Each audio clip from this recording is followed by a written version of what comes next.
does a tremendous job covering the Sixers for Liberty Ballers. Mr. Paul Hudrick on the Comcast Business Hotline. Happy New Year, Paul. How you doing?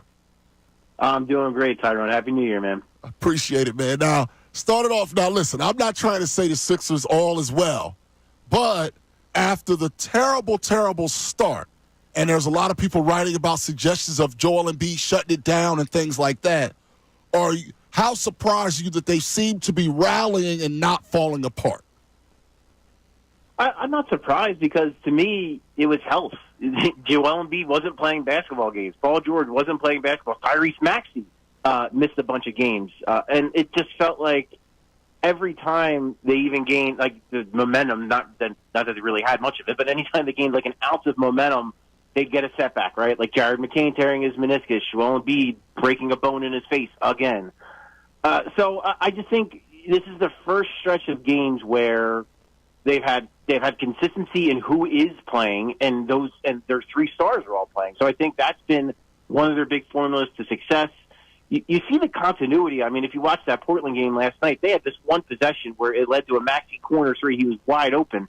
And it's just it was their best offensive possession of the year, and it's just something they couldn't do before because guys weren't healthy, guys weren't playing right. And I think now that they've had some time, they've had a chance to build some continuity. Like you said, you don't want to jump up and down for it. It's a long season. A lot could still go wrong. But they're playing much better basketball, and with the state of the Eastern Conference, they're still within striking distance of even possibly avoiding the play-in right now. When you look at all that has gone on, all the injuries, the whole Embiid drama at the beginning of the season, could this end up being an actual good thing for the Sixers down the stretch? Maybe. I mean, maybe it's a galvanizing kind of a thing when you see kind of what they've already endured. They have a realistic chance over, the January schedule is going to get really tough, but they have a chance over their next 10 games. If they go 7-3, which if you look at the schedule is not unrealistic, they could be at 500 before even the midway point of the season. That doesn't sound like much, and all of us would have been disappointed to hear that at the start of the season. But given where they were a few weeks ago, it feels pretty incredible to even get to that point. So, yeah, I for sure think it could be a galvanizing moment when you look at the injuries, the drama, everything they've had to overcome. And look, we haven't even seen Paul George play his best basketball as a Sixer yet. He's really struggled to shoot the ball so far. There's been some people think he's already done at age 34. I'm not quite there yet. I would like to see him play more, and I think as the season goes on, I think he will be better. So we haven't even seen that. And again, they're building more cohesiveness, and you see it on both ends. Offensively, they're moving the ball much better. Defensively, they're forcing a ton of turnovers. They're playing more on the string. They're playing a better brand of basketball. So, yeah, I mean, look, who knows where it's going to wind up. The chances of them winning a championship, of course, are going to take a huge hit because they're likely, they're probably out of the top 4 seeds or so. That's a real long shot that they would get into that mix. But could they get into the 5 and 6 seed and maybe make some noise? Maybe. I mean, the Miami Heat were an 8 seed a couple years ago and made the NBA final. So maybe this could be a moment where all this adversity leads to them building some momentum and taking that into the playoffs. Paul, when we're looking also around the East, it seems to me, and correct me if I'm wrong, like they've been aided by the fact that the conference just isn't that good. It's top-heavy, and a lot of teams like the Bucks, for example, seem like on paper have a lot of talent, but they have not played spectacular basketball, and there's a ton of drama going on in Miami as well. Is it possible that maybe because we were so focused on the Sixers, that we didn't fully pay attention to what was going around the rest of the conference? It's possible. I mean, I think, as of yesterday, I haven't looked at the standings as far as where they're at now, but going into last night's game, they were only 3.5 back of the 6th seed to get a guaranteed playoff spot. So and for as bad as everything has gone, and it just feels like it couldn't have gone much worse for the first couple months of the season. So to be in a spot where you're only, a few games in the loss column behind the Milwaukee Bucks and the Miami Heat, and the Atlanta Hawks are actually surprising some people. They're playing some pretty good ball. The Orlando Magic have just been crushed by injuries. Paolo Banchero gets hurt, then Franz Wagner gets hurt. Now Jalen Suggs is hurt. So, that's their top 3 guys all kind of going down. But they're going to get healthy again. They're going to go on a run. The Bucks are, impossible to figure out. Giannis is playing out of his mind. having arguably an MVP caliber season, but the rest of that roster has a lot of question marks, and of course question marks with the head coach. So it's interesting. Clearly, the Cavaliers and the Celtics have established themselves as the top two teams.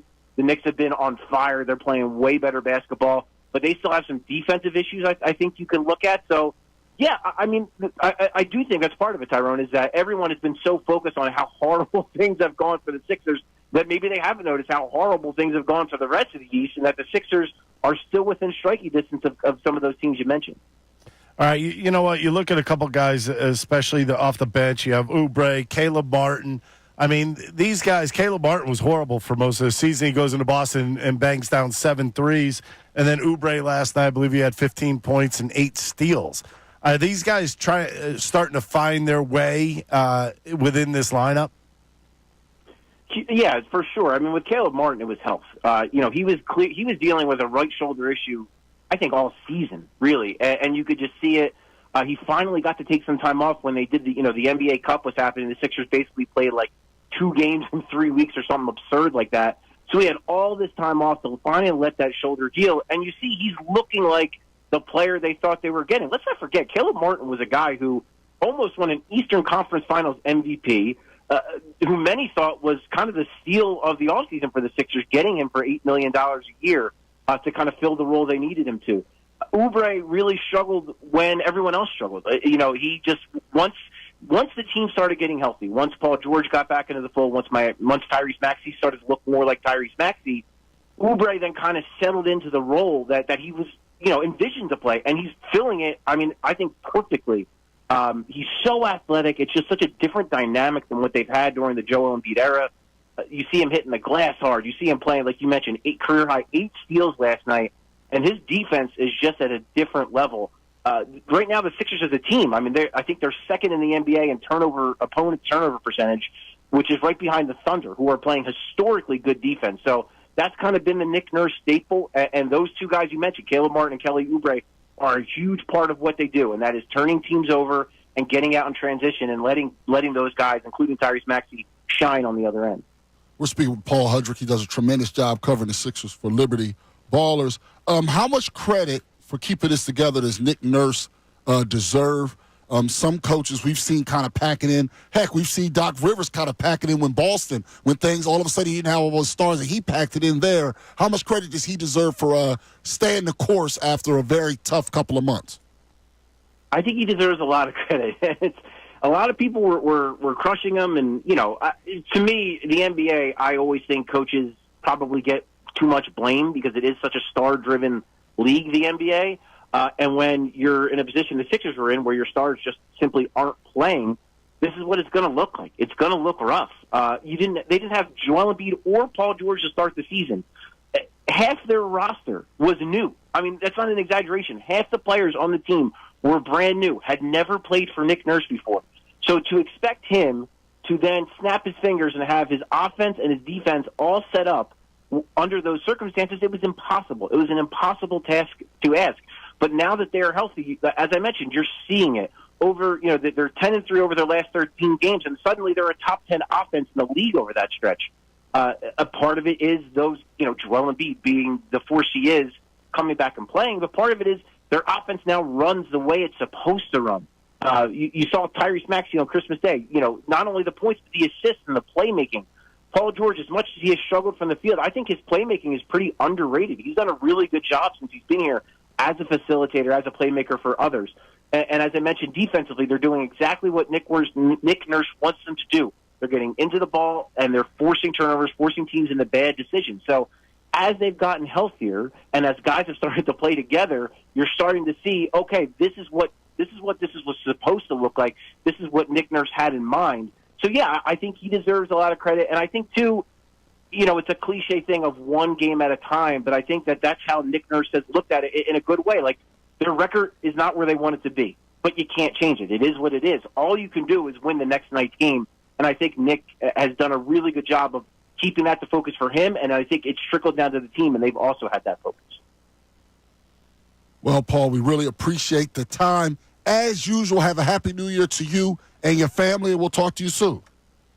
Sounds good, Tyrone. Happy New Year, guys. All right. That was Paul Hudrick on the Comcast Business Hotline. Thanks so much, everybody, for watching. Really appreciate it. If you want more of this content, make sure you like and subscribe. And you know you can do that kind of over here if you want more of the best show ever.